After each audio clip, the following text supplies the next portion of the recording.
Salut les geeks et salut les geekettes. Aujourd'hui c'est ma rentrée, c'est la rentrée de Benoît.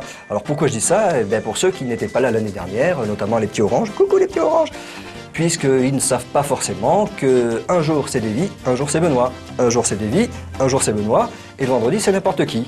En dehors de ça, pas beaucoup de changements, à part l'habillage, vous avez vu, hop, c'est tout bien habillé, à part moi qui ai gardé le même t-shirt que l'année dernière, mais c'est pour la rentrée, vous allez comprendre.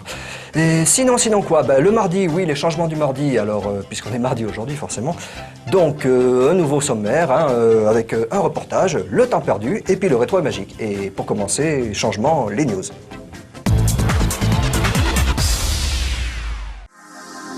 On poursuit notre exploration des titres présentés à Leipzig pour s'intéresser aujourd'hui aux jeux de course. Et autant commencer par une petite confrontation entre deux titres arcade parmi les plus attendus de cet automne 2008 avec Pure et MotorStorm Pacific Rift. Le premier est édité par Disney Interactive, ce qui pourrait a priori faire peur à tous ceux qui ont oublié que l'éditeur aux grandes oreilles a déjà sorti des titres gamers, le dernier Turok en tête. Pure a été développé par BlackRock Studio à l'origine de la série des ATV Off-Road. Le studio s'est totalement lâché pour offrir aux joueurs de toute confession un titre au gameplay ultra accessible. Trick Inferno et mode online 16 joueurs sont donc de la partie pour un jeu visuellement époustouflant.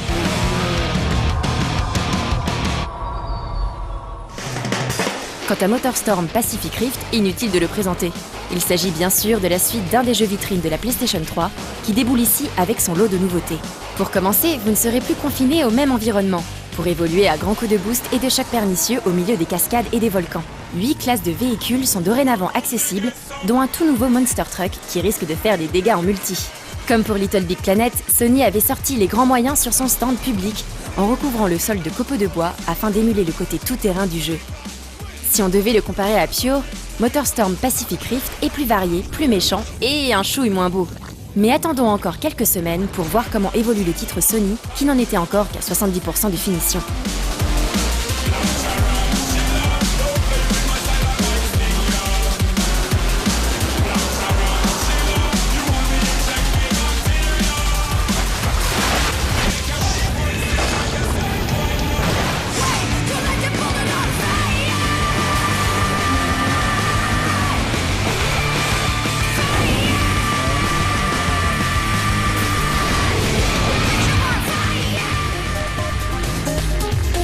Un petit mot sur Burnout Paradise, sorti depuis maintenant quelques mois, et qui était jouable sur le salon via un affichage sur 3 écrans.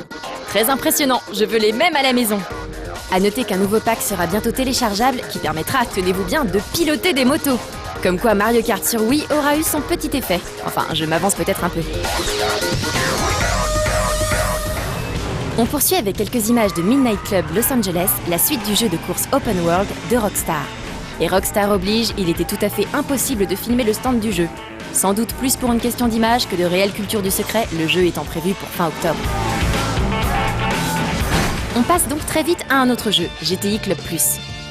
Également présenté dans sa version jouable, mais sur le stand Konami cette fois-ci, ce titre arcade possède la particularité de se destiner au PlayStation Network.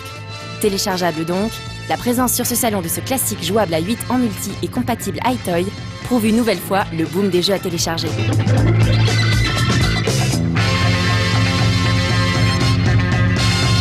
Changement de style et de gamme avec le prochain Gran Turismo, qui s'offrait au regard éberlué des adeptes de simulation HD sur le stand Sony. Une nouvelle fois, le cadre était en accord avec le jeu, soit blanc et high-tech. Classe quoi!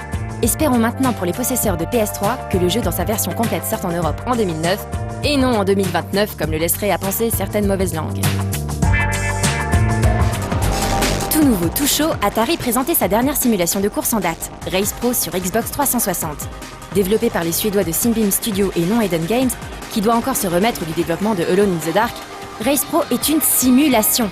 Vraie voiture, chacune dotée d'un moteur physique unique, vraie course, Race Pro proposera 13 circuits et la possibilité de jouer jusqu'à 12 en live.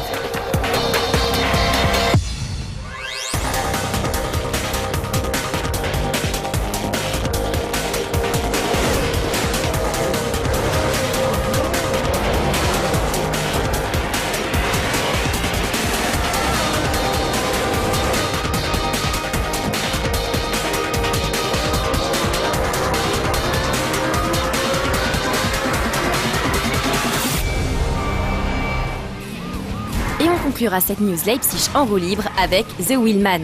Ce jeu de course-action mettant en scène Vin, Pitch Black, Diesel a vu sa date de sortie repoussée à début 2009. Autant de temps supplémentaire pour que Midway peaufine le gameplay ultra arcade, limite jeu de combat, de ce titre refusant les temps morts. Il sera ainsi possible de sauter de voiture en voiture pour prendre le volant rodeo style, mais également de réaliser des combos en explosant les voitures adverses. Basé sur le moteur d'Unreal, The Wheelman promet énormément question adrénaline, tout en simulant avec une certaine classe la ville de Barcelone et en reproduisant des scènes clés des Blues Brothers ou encore du film policier Heat.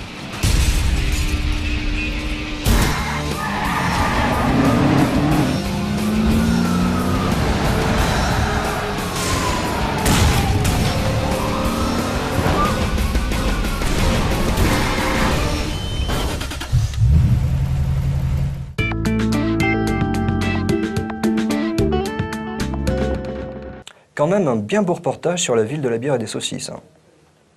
Ou alors c'est Munich. On demandera à la cave. Pour suivre ce 5%, on vous a préparé quelque chose de spécial pour la rentrée. Comme je vous disais, il y a des nouveaux. Donc on va faire un numéro spécial FAQ, F-A-Q, la foire au cul, la foire aux questions. Donc tout de suite, première question. Ouais, alors moi j'attendais nos lives depuis trop longtemps quoi, et franchement c'est trop nul, il y a plein de musique, des trucs français qu'on connaît pas, musique japonaise pourrie, pourquoi vous passez ça? Moi je veux voir que du jeu vidéo. Mais en fait, sur No Life, faut savoir que No Life est une chaîne musicale. Donc c'est normal qu'il y ait de la musique, déjà, à la base. Et puis nous aussi, on aime la musique, on aime beaucoup de choses. On aime la musique, on aime le cinéma, on aime les jeux vidéo, on aime aussi les jeux vidéo. Et puis on aime aussi la bande dessinée, les mangas, hein, plein de trucs. Donc c'est pour ça qu'il y a plein de choses. Et puis si t'aimes pas la musique japonaise, tu peux toujours zapper. Ou même la musique française, tu peux toujours zapper. Il y a des gens à côté qui sont bien aussi.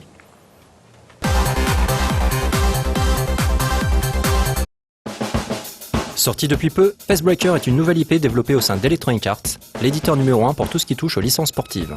Deux versions nous ont été présentées cet été par leurs auteurs, la version Next Gen, disponible sur PlayStation 3 et Xbox 360, ainsi que la version Wii, renommée Facebreaker KO Party, qui elle ne sortira pas avant novembre. Résolument arcade, ce jeu de boxe permet de détruire le visage de ses opposants afin de collectionner leur visage tuméfié. Et il sera possible de créer son propre perso en usant des petites caméras de la 360 et de la PS3, histoire d'accrocher la tête de son meilleur pote à son palmarès virtuel. I started out working on the PS3 and the 360 version of Facebreaker from the very beginning, designing all the characters and the environments and kind of the vision of what we were going for. We've got Fight Night, which is our simulation, blood, edgy, serious, like, I'm a boxing game, and it's awesome, and it's great, and we love it. But what we didn't have is something that was on the complete opposite side of that, which is something that doesn't take itself so serious, that's lighthearted, that's fun. We came up with a phrase early on called LOL entertainment, meaning, you know, it's creating this laugh out loud kind of, you know, boisterous fun of your friends on the couch, like pointing at the screen going, dude, look at what I did to your face, like that kind of thing. Different. And, you know, we're the first title, the flagship title for EA Sports Freestyle, which is a new sub-brand of EA Sports, which was really about just opening up the doors to all gamers where, you know, the EA Sports game, we know those hardcore simulation sports guys that are reading the papers and on the web, constantly tracking stats and that kind of, yeah, we've got that and we're going to keep going. But this is opening the door to hopefully something new and we really hope you like it. So it started out there while we were getting the tech in place for Facebreaker KO Party on the Wii. And we've got some really brand new, really impressive technology that we're bringing over. This is the first Wii title at EA Sports that's using this technology. And because of it, we feel like we're bringing something to the market that hopefully everybody's really going to like.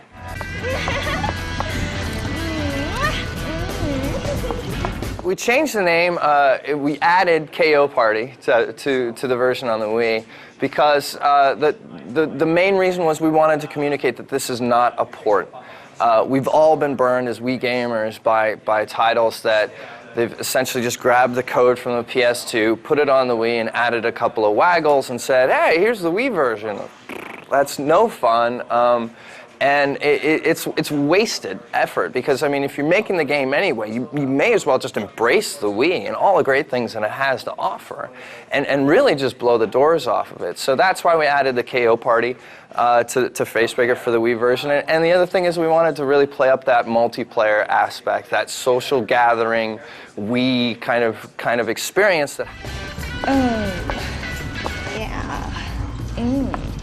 There were lots of inspirations behind Facebreaker in general, and definitely there are those arcade boxing games that we love to play early. Punch-Out! I'm one of the biggest Punch-Out! Fans in the world. I could speak about it and the characters and the vibe. I love that game. Ready to Rumble was also a great game. My little brother and I had week-long sessions of playing that game.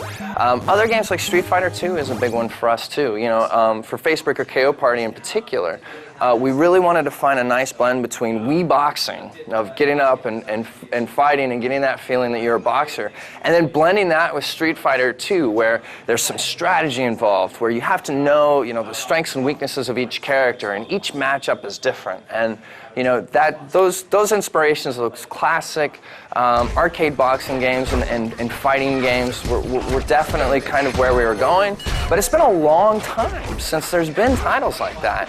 And we've got a whole lot of bells and whistles and Wiimotes that we have to play with today that we feel is really going to take them, a couple steps even further than where they were. We approached the characters for Facebreaker really by trying to do something. At the end of the day, the litmus test that we had for each one of the characters for Facebreaker was, would this character make a cool action figure? Like, would I want this action figure at my desk? That was it. We wanted iconic, heroic. We had to create characters that everybody wanted to play as. It was easy to create characters that people wanted to punch. That was super simple. But at the same time, you need to play as these characters too. We wanted to create an eclectic cast of characters with our 12 playable characters. We've got an exclusive playable character on Facebreaker KO Party, which we're excited about, but I'll get to that later. But with our entire cast of characters, we wanted it so that no matter who picked up a controller, whether they were young, old, casual, hardcore, male or female, that there was at least one character that you immediately identified with and wanted to play as, and that there were a handful of other characters that you were intriguing. So after I play this character, I want to play as this, or I want to play as this, or you get beat by somebody and you see their special move and you're like, oh, I want to play as that character because they did this, We really put a lot of time and effort into these characters. We knew that bar had been set very high by arcade boxing titles and fighting games before, and we knew if we were going to go forward with it, it's a new IP. I mean, I've been waiting to work on a game like this forever, where we create something from scratch. There's no licenses, there's no rules. We don't have to go, is it okay if we do? No, there's nothing. We can do whatever we want with these characters, and it was so refreshing. It's so great, and we think it really ended up as being a refreshing cast of characters, and we hope everybody likes them.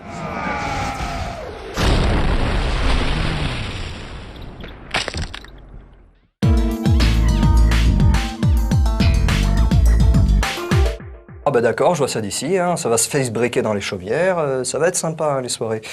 Je préfère pas y penser. Mais tout de suite, quelque chose de beaucoup plus souriant, la question numéro 2. Ouais, alors j'ai vu que vous avez passé une pub et ça je trouve ça dégueulasse quoi, de vous vendre au grand capital, et si vous passez plus de pubs, moi j'arrête de regarder. Écoute, cher petit anarchiste, tu sais que No Life c'est quand même de la télévision, donc si c'est pas toi qui payes, tu payes pas, non ça se saurait, ben en fait il faut bien qu'on trouve des sous quelque part. Donc pour avoir des sous, on n'a pas trop le choix, il nous faut de la pub. Il nous faut de la pub, et elle est la bienvenue d'ailleurs, si les amis publicitaires nous entendent, qui viennent, et ils appellent, ils téléphonent, ils viennent, on se déplace aussi, on fait plein de trucs. Enfin bref, donc voilà, pour la pub, c'est le futur de No Life, de toute façon, la pub arrive, elle est bientôt là, donc faites comme tout le monde, pendant la pub, vous zappez. Non, vous zappez pas, vous appelez les publicitaires pour leur dire que vous allez acheter leurs produits, c'est encore mieux. Voilà, je pense que c'est une solution idéale. Et puis tout de suite, je lance la rubrique suivante, c'est le temps perdu. Voilà, temps perdu.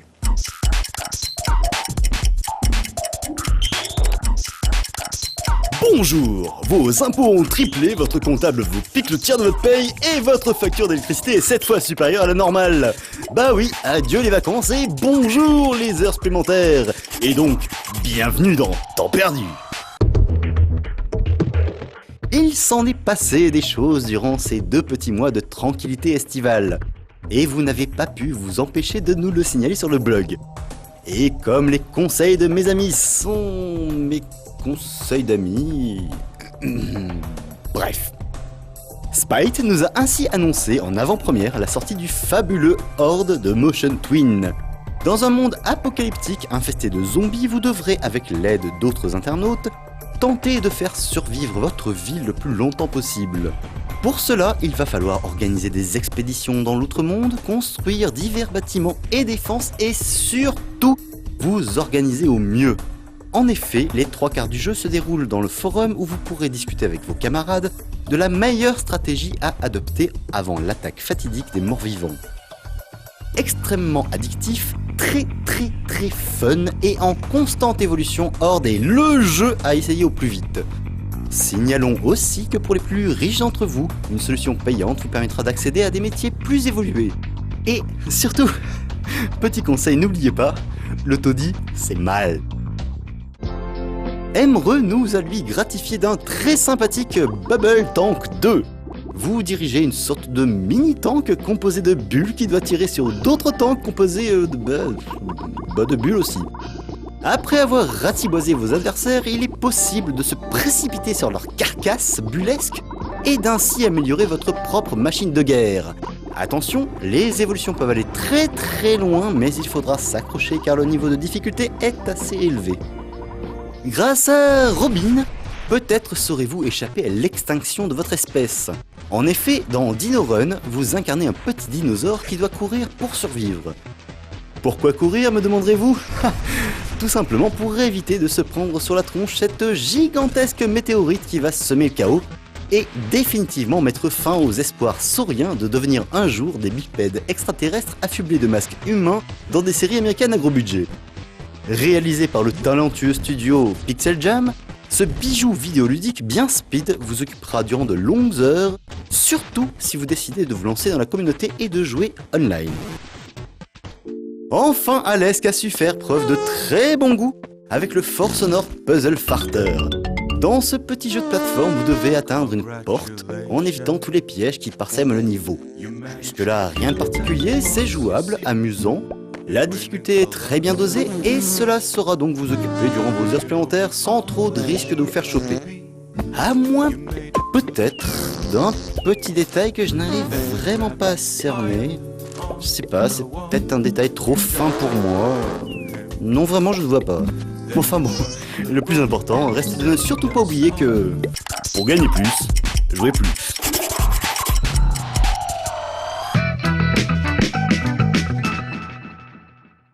Bon, cela je peux la refaire, il y a plein de nouveaux.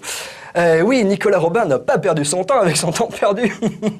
Et pour enchaîner avec la joie et la bonne humeur, la question suivante. Alors vraiment, No Lies, ça me fait trop rigoler parce que vous êtes censés être des pros et moi je suis juste un pauvre petit amateur lambda kidam et franchement, j'ai 10 fois plus de trucs que vous quoi. J'ai plein de clips que vous avez pas, vous avez même pas trouvé. J'ai plein de fansubs que vous êtes même pas capable de passer quoi, alors que moi je les ai déjà tous trouvés. Ça me fait bien rigoler. Bon, je vais répondre à cette question, même s'il n'y a pas de question, en fait, ce n'est pas une interrogation.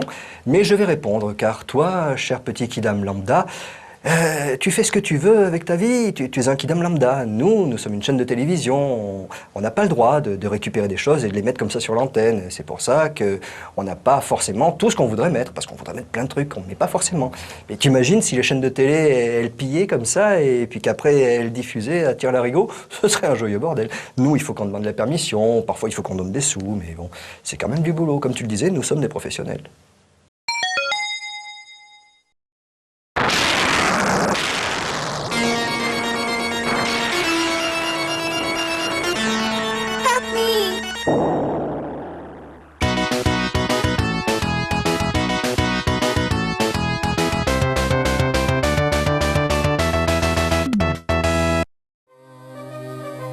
Issus de la scène démo allemande, Eric Simon et Holger Flottmann fondent en octobre 1988 la société Talion, dont le but est de créer des jeux à la pointe de la technologie pour Amiga et Atari ST.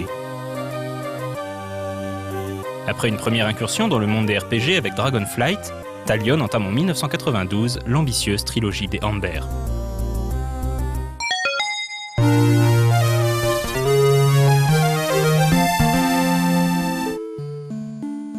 Autrefois, le seigneur du chaos Tarbos tenta de conquérir les terres de l'Iramion, avant d'être banni par le pouvoir d'un artefact nommé l'Ambre Étoile.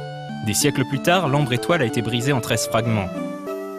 Le joueur incarne un jeune héros dont les parents ont succombé à la cause de mortalité principale de tout univers de fantasy, à savoir se faire tuer par des orques.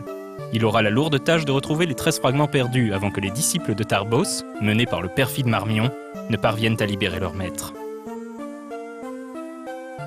Avec son univers très vaste, ses quêtes par centaines et son système de combat riche en possibilités tactiques, Amber Star est considéré comme l'un des meilleurs RPG sur ordinateur du début des années 90. Il ne connut malheureusement qu'un succès d'estime, ce qui n'empêcha pas Talion de se mettre au travail sur la deuxième partie de leur trilogie.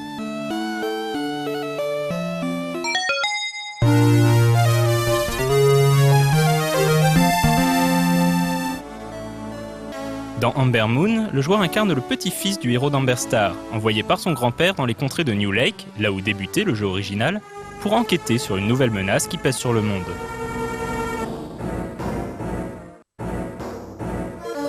La quête de ce nouveau héros et des compagnons qui le rejoindront en cours de route sera bien évidemment longue et périlleuse, et le conduira à explorer les différentes lunes de l'Iramion. Amber Moon est probablement le plus grand RPG de l'Amiga. L'univers à explorer est tout simplement gigantesque, totalisant 9 disquettes, et graphiquement le jeu repoussait les possibilités de la machine en offrant des donjons et des cités à explorer en 3D à la manière d'un FPS. C'était également une sorte de grand crossover des jeux Talion, puisqu'au cours de ses voyages, le joueur croisera de nombreux héros issus des différents titres du développeur. Hélas, là encore, le succès ne fut pas au rendez-vous et Talion ferma ses portes avant d'avoir pu porter son jeu sur DOS et Atari ST.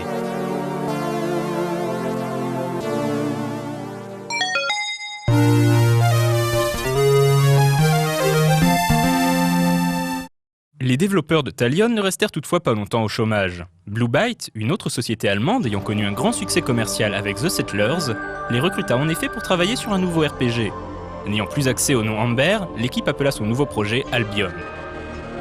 Bien que proposant un univers différent, il est considéré comme le 3e épisode de la saga. Contrairement aux épisodes précédents, Albion prend place dans un univers de science-fiction. Le héros, Tom Driscoll, est un pilote servant à bord du Toronto, un vaisseau dont le but est de découvrir de nouvelles planètes dont les ressources pourraient être exploitées. Lors d'une mission de routine sur Albion, une planète réputée déserte, Driscoll et le scientifique Rainer Hofstedt découvrent que la planète en question regorge en réalité d'une vie luxuriante. Hélas, leur navette s'écrase et Tom et Rainer ne doivent leur survie qu'au peuple local de félins humanoïdes, les Iskaï. Ce sera désormais à eux d'empêcher le Toronto de saccager l'écosystème de la planète. Albion reprend le moteur d'Amber Moon et on retrouve donc l'alternance de phases en 2D et en 3D de celui-ci. Le monde est encore une fois très vaste et le jeu propose une histoire riche en rebondissements, intrigues secondaires et personnages recrutables.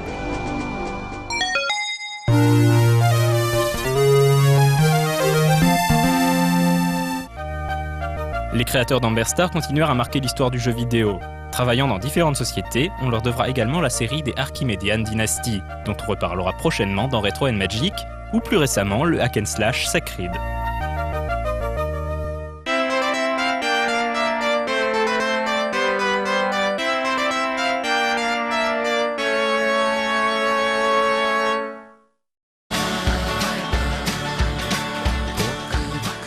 Juste avant la dernière question, un petit point pour préciser que j'aime beaucoup Monsieur Zelazny.